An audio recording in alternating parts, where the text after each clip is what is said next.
Peygamber-i şehadet ederiz biz. Muhammed'in dinini koruyan risalet nuruna pervaneyiz biz. Damarlarda iman akar, sinede Kur'an yaşar, Rabbimiz onunla eğiliriz biz. Yolcuyuz hak yolunda, tarih bir şahittir bunda. Zulma karşı ilerleyip savaşırız biz. Hayyullah, Hakkullah.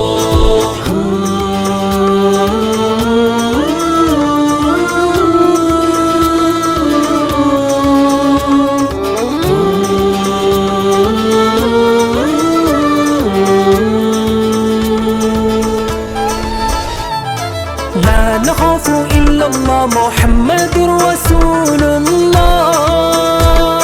Nahnu nadafi anil Islam, fihi leysa ayya kalam. Nahnu abtalul Islam, fadlu Rabbina ar-Rahman, lishahadati qalbun atshan. Nahnu abtalul Islam, fadlu Rabbina ar-Rahman, daiman namshi bil iman.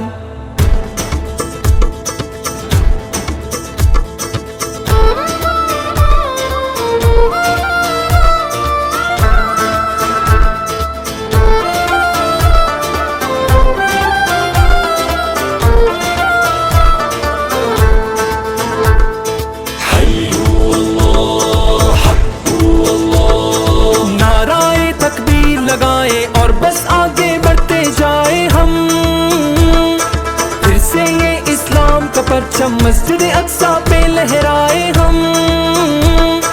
जोशे ईमानी दिखला दे, हर बातिल को ये समझा दे, हम ना डर के जीने वाले हैं। कितने भी दुश्वार हो रस्ते, हक की खातिर हंसते हंसते जाम शहादत पीने वाले हैं।